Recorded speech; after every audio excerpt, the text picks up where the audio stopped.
Right. Salakia. The other video ended because I ran out of space. So again, Barak Yahweh, Barak Yahweh Shah, Barak Yahweh, Barak Yahweh Shah, Bahashim, Rakah HaKadash, Dabons, the apostles and elders of GMS. Salutations to you brothers out there that's doing this work in truth and sincerity. So, like I was saying in the other video, North Korea, they're shooting missiles to show forth their strength, right? Because again, this is all prophesied within the scriptures. These are the things that we're going to be talking about, and you people are going to get offended about it, you know, because you people love America. Even though you got all this madness and confusion in America, you got, Transformers, the LGBTQ, you got the attack on masculinity, you got the attack on actually it's not even an attack, it's a really um a form of confusion because this place is building women to be masculine and making men be effeminate. Well, a thing is about that, the reason why they do that is because no matter how masculine you make the woman, she's still a woman. But in order for you, when you go to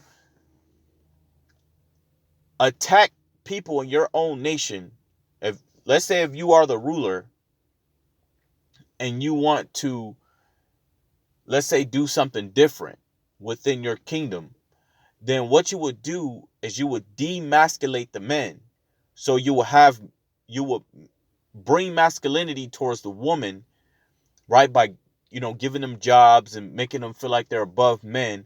And then you will use that to demasculate the men. That's why a lot of men today are very effeminate. And when I go to work or I'm walking around, I'm going into a store, I see very effeminate traits that men show as if they took traits from their women, like how they walk, how they talk. Everything about a lot of men within America is showing effeminate traits. But you do that. You make you demasculate the men and give them effeminate traits, and you attack them using the different resources that we use, whether if it's water or food. You attack that masculinity that that's within men. You attack that, um and you will have men be more effeminate. And when you bring in the soldiers, it'll be easy to overtake the nation and try to build it how you want to build it, because now you have taken men out of that strong structural form that men used to have. Back in the day, men used to be very strong and very masculine, but that is all being broken down. Shit, even look at your movies, man. Look at your movies. Men are being broken down. Masculinity is being taken from men, and now they're showing an effeminate part of men within these movies. But I mean, that's the art of war, especially when you want to go to war with with your own nation to try to build something new. Because, like I always say, I believe it's in that one movie, man. What a guy, he was constantly telling his right wife that there was something wrong with the people, like the people wasn't right, something like that. And he walked inside of an office, if I recall it, and the man said, in order for a new world to be brought in, you have to destroy the old world, right? I forget what movie it was on, but it was on Netflix, and the actor, if I can recall who the actor was, man, I want to say the actor was the guy that played in Shooter with Mike Wahlberg. It was the police officer. He played in that movie, I believe. And he walked in that officer and he walked in the office, and like the owner, the CEO, whoever, he was like, in order for a new world to come, you have to destroy the old. So, and the crazy thing is, that's what the Lord is about to do. He's about to destroy this world, this age, and create a new for Israel. So let's get back to it. Matthew 24 and 6, it says, and ye shall hear of wars and rumors of wars. See that ye be not troubled, for all these things must come to pass, but the end is not yet. So you're going to hear of wars. You're going to hear of rumors of wars. You're going to hear about nuclear this. There's actually a video where they have pills. I believe the pills helps like reject iodine or something like that, because from the radiation or something like that. But there's a video you can look up where where doctors are going into that about the radiation that will come from nuclear missiles. So verse 7, for nation shall rise against nation, and that's going into martial law, because martial law will eventually happen. These people are going to get crazy when these prices get beyond these people control, because right now it's on a small level, but you got a lot of people being evicted, man. A lot of people getting kicked out of their apartments. A lot of people getting kicked out of these rented out homes. A lot of people are going homeless. And if there's enough people that have been kicked out or thrown out or can't pay their bills and things like that, eventually those people they come together and they start protesting. And then that protest gets bigger, man. Right? So it says, for nation shall rise against nation and kingdom against kingdom. Right? So now when I went into it, nation shall rise against nation, that is what's going to create a racial war as well, because why is that? Why would rent and all of this will create a racial war? Why would people in America come against other? Because people gonna start pointing the fingers. Oh, they're getting more government benefits. They always getting government, but they're always this and this, and they always get that. That's gonna create racial attention. It's already doing it now, man. It's doing it now, just on a small level. It's creating that racial attention, and that racial attention is growing, man. And kingdom against kingdom is like what's going on now. America against Russia, Russia against the U.S., America against Iran, Iran against the U.S. This is what's happening. UN against them and all that. It's creating kingdom against kingdom, right? And it says, and there shall be famines, which is coming because of the drought.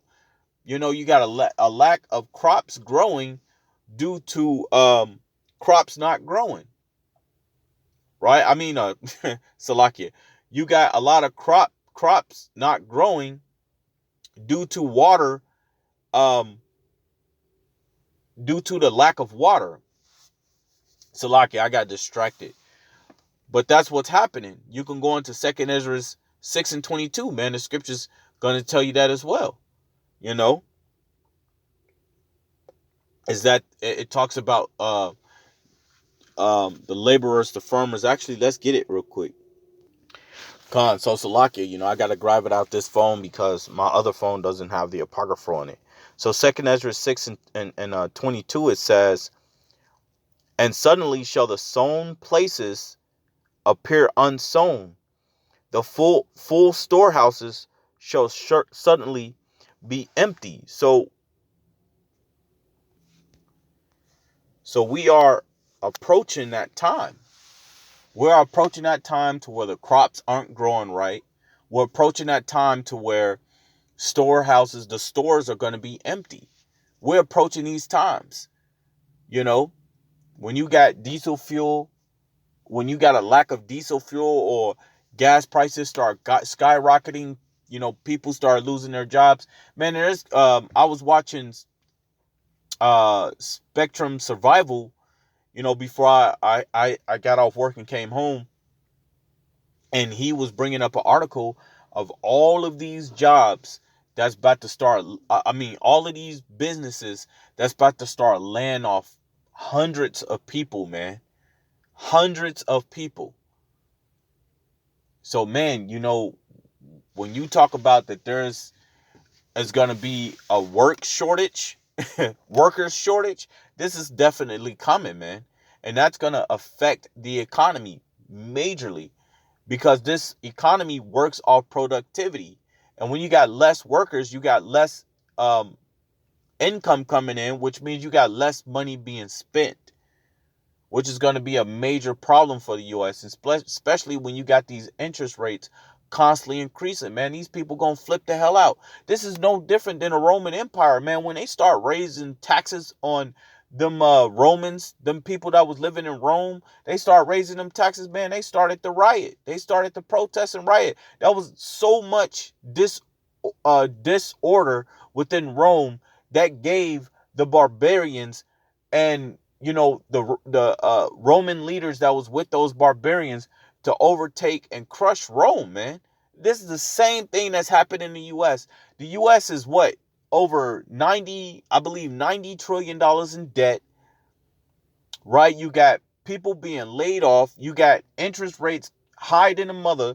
They're raising the taxes. People are about to start flipping out because eventually people just start saying, F it, forget this. I'm going to get crazy, man, because this is a bunch of crap. This is a bunch of bullshit. And these people going to start getting real active real fast, man. The scriptures talk about that, man. There shall be uproars of the people.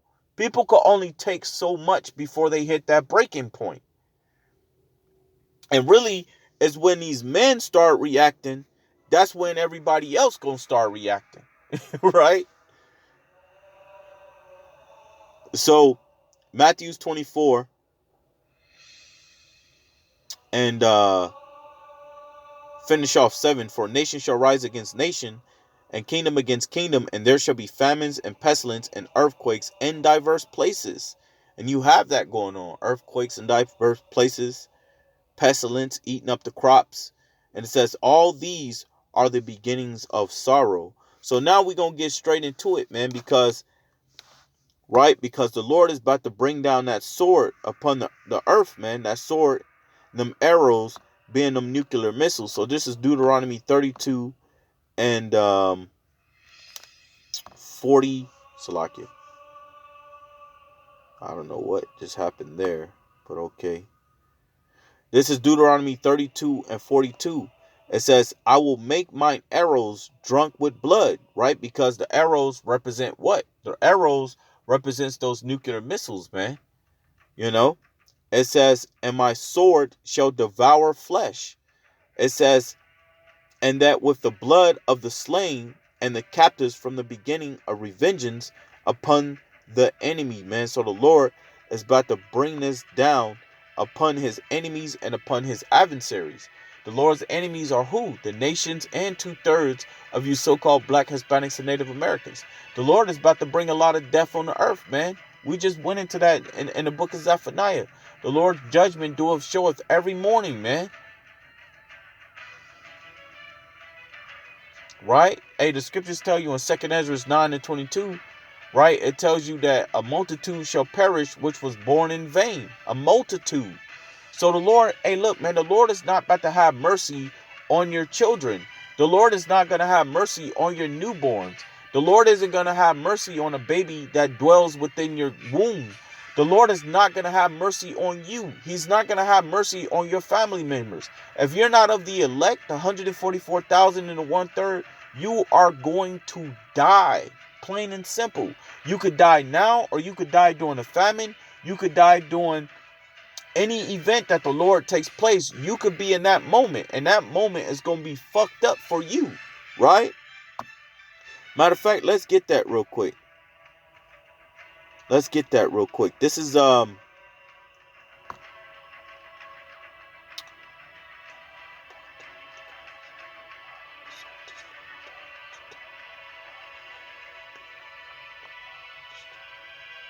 let me see.